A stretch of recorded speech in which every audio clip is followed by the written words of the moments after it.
હિન્દુસ્તાનની અંદર સૌથી મોટી કે બુંદિયાળ જનરેશન હોય તો એ 2001 વાળી 1 થી 12 ધોરણ સુધી મા બાપે ઢોર મારવાની ભણાવે કે જલસા કોલેજમાં જઈને કરજે. જાણે એકચ્યુઅલમાં કોલેજમાં જઈને જલસા કરવાનો ટાઈમ આવ્યો તાણે કોરોના કે મગર લાડલે go go go go go. પછી જાણે પ્રેમ કરવાની ઉંમર આવી તાણે આખી જનરેશન જ બદલાઈ ગઈ. અમારાથી એનો સોડિયો લઈને ફરે અને અમારાથી મોટો એમનો ડઝન છોકરા લઈને ફરે. તાણે અમારે શું કરવાનું? કેશબેક જેટલી નોકરી.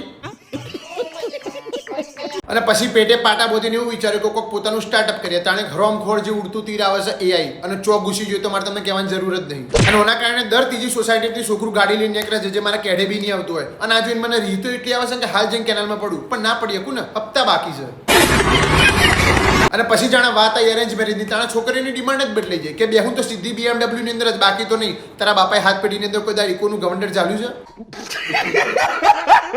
અને બધાથી કંટાળીને જાણે છોકરું ફોરેનની અંદર પોતાની ઇન્ડિપેન્ડન્ટ લાઈફ જીવવા માટે જતું હોય તાણે ઈરાન અને ઇઝરાયલ વાળા કે કોના કરતો તો નેનપણમાં ઘોડિયામથી ચોક મોથાવાળાને ભટકોણે આવતો તો દાડા જ ના જોવા પડતા. પાછા સ્ટેટસ મિલશે જિંદગી ના મિલે કે દુબારા. અરે ભોડા પહેજી જોતી નહીં આવી. બરોબર છે.